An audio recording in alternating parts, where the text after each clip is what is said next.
시작하겠습니다.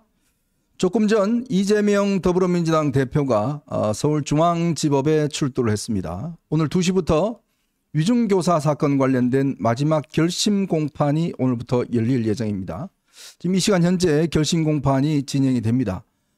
오늘 결심 공판에서는 지금 아마 검찰의 논고가 있을 것이고요.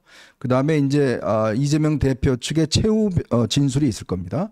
그리고 저희가 예상하기로 한 5시 넘어서 네. 아마 이제 구형량이 아마 공개가 될 것 같습니다. 네.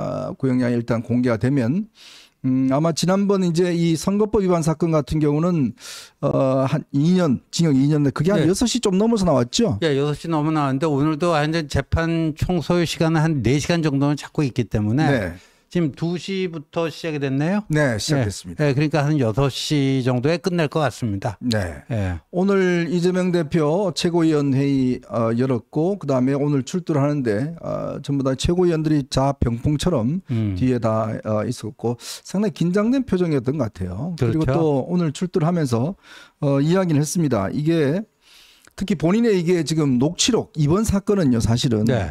이 김진성 씨가 이 녹취록을 녹음하지 않았으면 그렇죠. 그냥 없어질 사건이었어요. 그러니까요. 결정적이었어요. 네. 이게 30분 동안의 녹취 통화록이 있었기 때문에 이 사건이 지금 성립을 하는 거거든요. 맞습니다. 네. 그게 없었으면 아마 이거 뭐 그냥 흐지부지 됐을 사건입니다. 네. 그랬죠. 근데 그 내용에 보면 지금 이제 원래 언론에 공개되고 검찰이 이제 처음에 밝힌 거는 한 8분짜리 그거였는데 본인은 계속 30분짜리 다 공개해야 된다. 이렇게 이야기를 했어요. 그래서 재판정에서 30분짜리 다 공개가 됐습니다. 맞아요.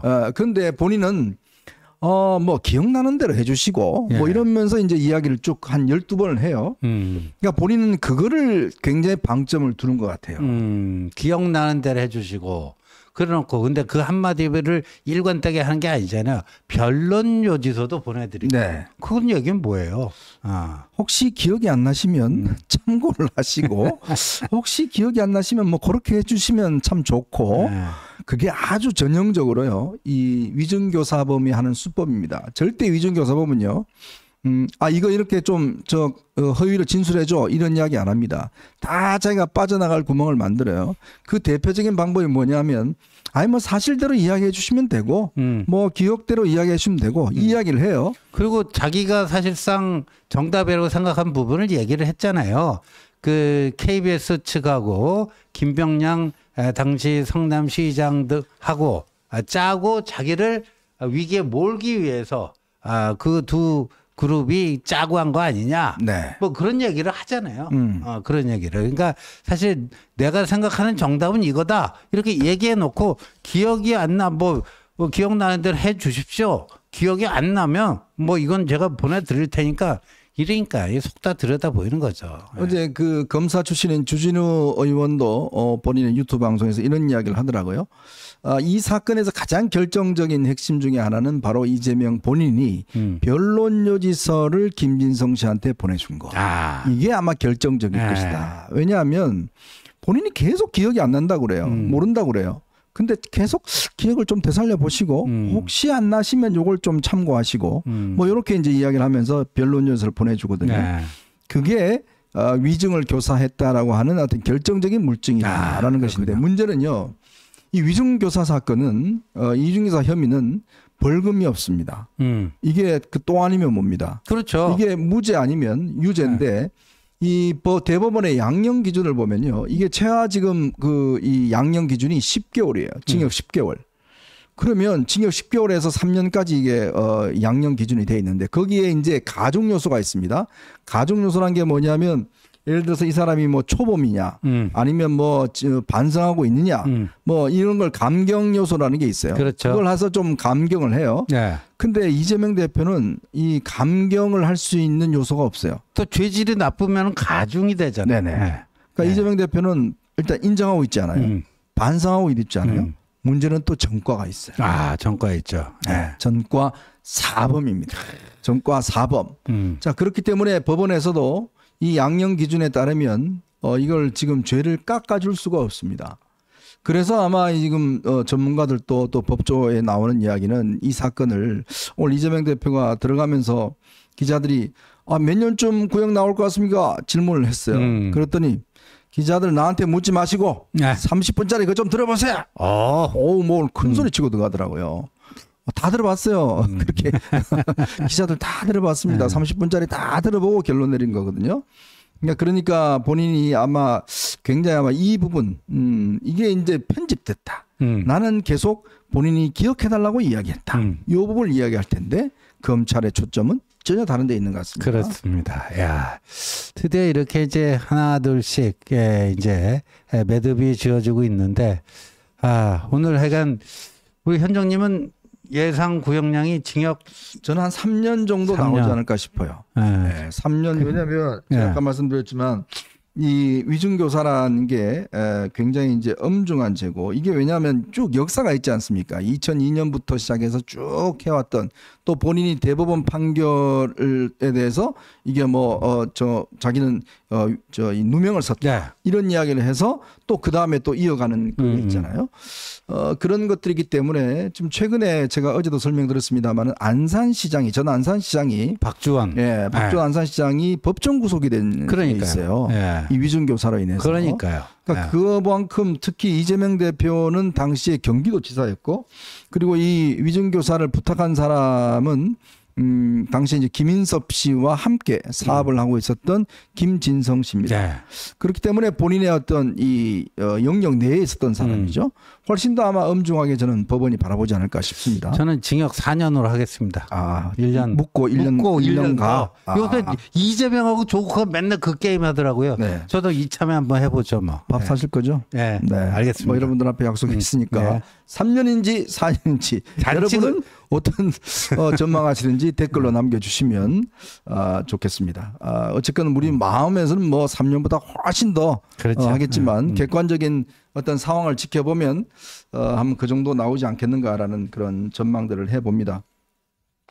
참 이재명 대표가 다른 건 몰라도 이 위중교사에 대해서는 본인이 아마 굉장히 긴장을 한 것 같습니다. 그래서 요즘 주변인들에게 그렇게 막 좀 신경질적인 반응을 보이고 했다라는 거 보면 지금 내면의 스트레스가 아마 이재명이 산전수전 공전전 파전 뭐 다 겪었다고는 하지만 지금 뭐 속이 그냥 썩어 문드러지고 있다는 그 반증이죠. 뭐 법정 구속 무기징역 뭐 아주 그냥 지금 여러분들의 아주 우리 또 감독님이 이제 3년이냐 4년이냐 오늘 또 지금 설문조사를 올렸습니다. 여러분들 한번 설문조사를 해주시면 고맙겠습니다. 자, 그리고 오늘 국무회의가 열렸습니다. 열려서 한덕수 국무총리 주재로 임시국무회의 원래는 내일 열리게 돼 있는데요. 내일은 아마 10월 1일 국군의 날입니다. 그래서 휴일이 됐죠. 그래서 오늘 국무회의가 열려서 김건희 여사 특검법, 최상병 특검법, 지역화폐법 이 세 가지 법안에 대해서 제의 요구를 일단 대통령에게 요구를 했습니다. 일단 대통령한테 건의를 했고 대통령은 아마 이거를 오는 4일쯤 결재를 할 것 같아요. 그러면 아마 뭐 5일쯤 이게 대한 표결이 이루어지지 않을까 그런 생각을 해봅니다. 그때 좀 기다려 보도록 하겠습니다. 자, 그리고 지금 오늘 한동훈 대표가요.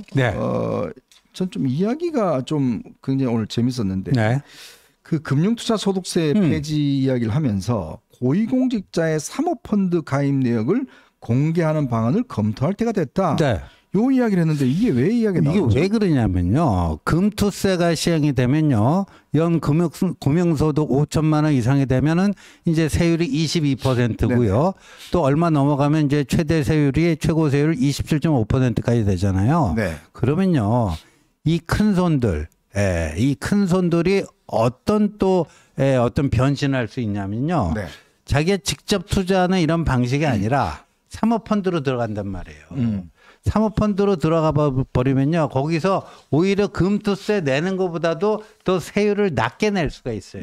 그러니까 합법적인 절세를 할 수가 있는 겁니다. 큰 손들은요.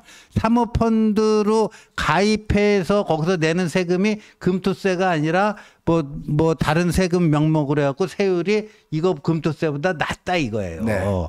그러니까 이게 자금 흐름을 왜곡시키면서 근데 이 큰 손들이야 뭐 여기저기 뭐 사모펀드 뭐 이런 것들을 다 알 수 있지만 개미 투자자들이 그거 뭐 사모펀드에서 받아주기나 합니까? 네. 사모펀드는요 다 알다시피 말이에요.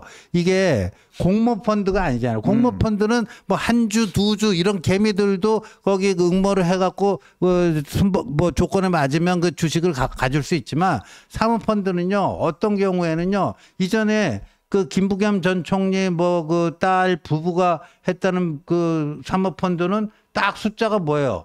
열 손가락 안에만 딱 하잖아요. 네. 그런 식으로 지들끼리 뭐 모여서 할 수 있는 게 사모펀드란 말이에요. 네. 정말 가진 자들, 있는 자들 이렇게 되는 건데 그쪽으로 가서 오히려 금투세로 회피할 수 있기 때문에 이게 묘한 게 말이죠. 사모펀드에 이 가입하고 있으면요. 이 공직자 재산 신고 때 신고는 해야 됩니다. 신고는 해야 되는데 이게 공개는 안 되고 있는 거예요. 네.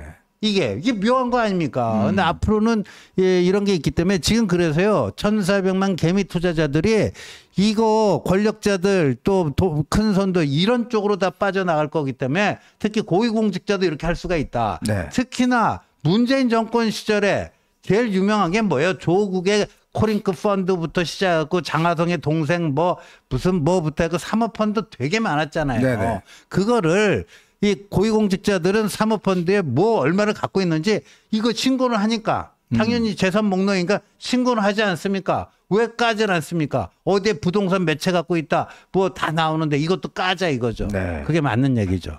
저는 처음에 사모펀드라고 해서 사모님 펀드인가 뭐 그럴 생각했어요. 그러니까 우리 현정님은 돈을 못 버는 거예요. 정말 이게 그렇죠. 좀 이게 머리가 뛰어야 되는데. 자, 오늘 그 리얼미터가 여론조사 결과가 나오는데 뭐 꽤 안 좋은 결과가 나왔습니다. 윤석열 대통령 지지율이 25.8%, 국민의힘은 29.9%인데 이게 아마 리얼미터가 조사한 걸로서는 가장 낮은 수치였다고 합니다.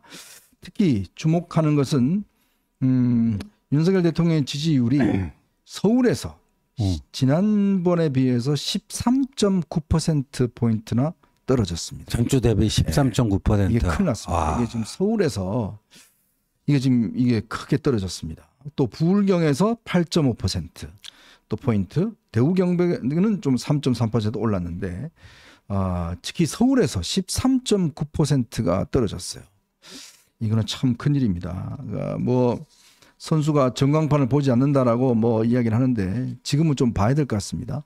떨어져도 너무 떨어지고 있는 것 같습니다. 이게 지금 각 여론조사 기관마다 전부 다 이 조사한 이후로 가장 낮은 수치가 지금 지난주 이번 주에 나타나고 있다는 거, 이거는 굉장히 중요한 민심의 경고가 아닌가. 이런 민심의 경고를 무시한다 그러면 국민들은 또 더 회초리를 때리시겠죠.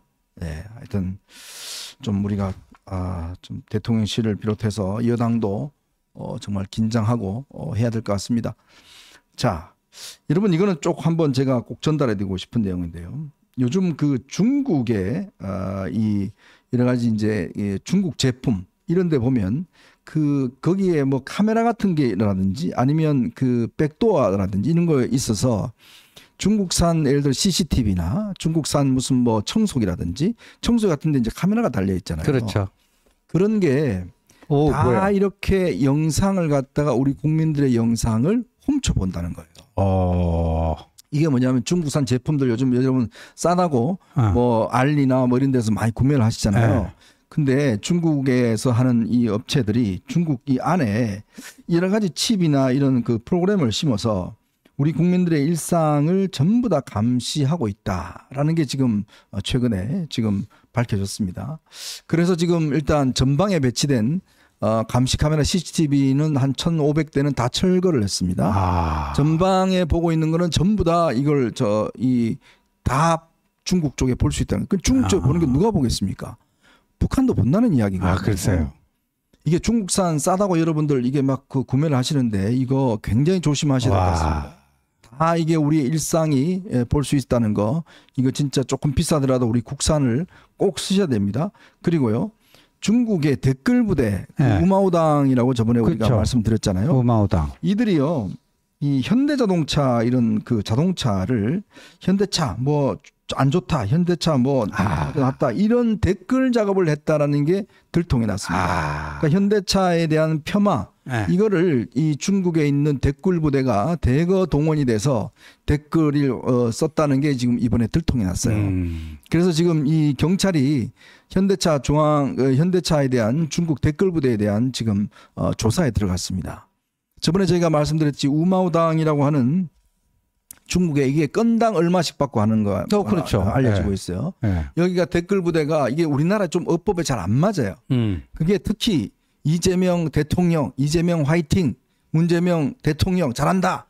이런 댓글을 어마어마하게 지난번에 보면 뿌렸다는 걸 말씀드렸잖아요. 그거 걸리니까 난 개인이요 또 뭐 그렇게 반응해요. 그 지금 특히 윤 대통령에 대한 비난글 뭐 이런 글들을 이 중국 댓글 부대가 어마어마하게 지금 하고 있답니다. 물론 뭐 이재명 대표 입장에서는 쎄쎄하면 끝나겠죠. 그러니까요. 우리는 쎄쎄 못합니다. 우리는 반드시 이거 밝혀내야 됩니다. 민주당은 쎄쎄할지 모르겠지만 우리는 우리 국민들의 일상생활을 이렇게 감시하고 있는 중국 제품에 대해서 중국에 대해서 절대 쎄쎄할 수 없다. 야, 진짜 중국 무섭네요. 무서워요. 중국이 무섭습니다. 지금 진짜. 이번에 이스라엘 한번 보십시오. 모사드 보십시오. 18년 동안 준비했다는 거 아니에요.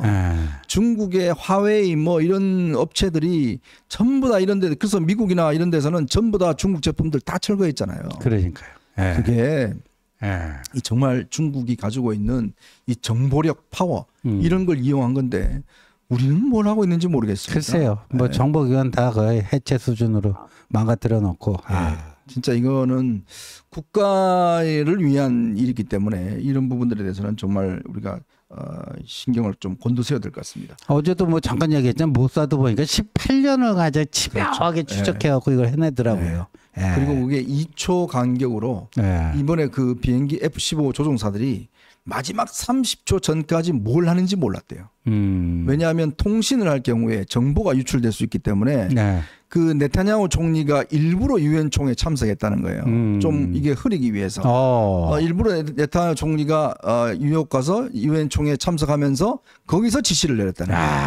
그리고 그 전투기 조종사들이 공격 30초 전에도 몰랐대요. 딱 그때 어느 지점 너 순서 1번, 2번, 3번, 4번, 5번 다다닥 결정해서 한 군데 집중적으로 때렸다. 2초마다 하나씩. 2초 간격으로. 2초마다 하나씩 때렸다. 그래서 밑에 18m 밑에 있던 이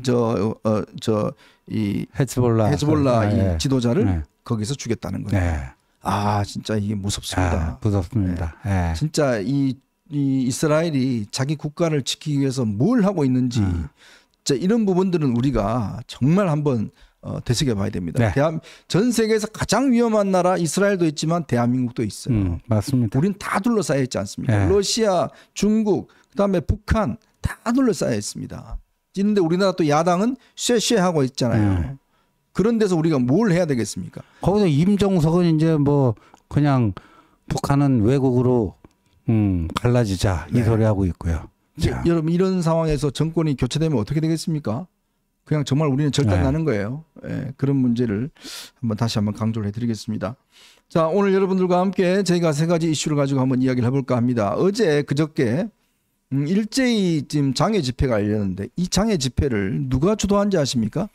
바로 김민웅이라는 사람이 주도를 했습니다. 김민웅은요, 바로 김민석의 형입니다. 저희가 언제 한번 어벤져스에서 자, 김민석은 탄핵을 이 계엄을 주장하고 김민웅은 탄핵을 주장하면서 돈을 모금하고 있다. 이 형제가 지금 난을 일으키고 있다. 이런 말씀 한번 드렸었는데 그게 아마 구체화된 것 같습니다. 이 이야기 한번 해드리고요. 이번에 영광군수 재선에 나왔는 그 민주당과 조국혁신당 후보가 자기들 당대표하고 아주 빼박입니다. 민주당 후보는 정과 이범, 그다음에 조국혁신당 후보는 청담동 고급주택 소유자. 강남조합. 정말 희한합니다. 어떻게 자기 닮은 사람이 이렇게 공천하는지 모르겠어요. 이 이야기하고 오늘 조희대 대법관이 법원에 지시를 했습니다. 선거법 위반 사건 빨리 결론을 내려라 지시를 했습니다. 이 이야기도 함께 해보도록 하겠습니다.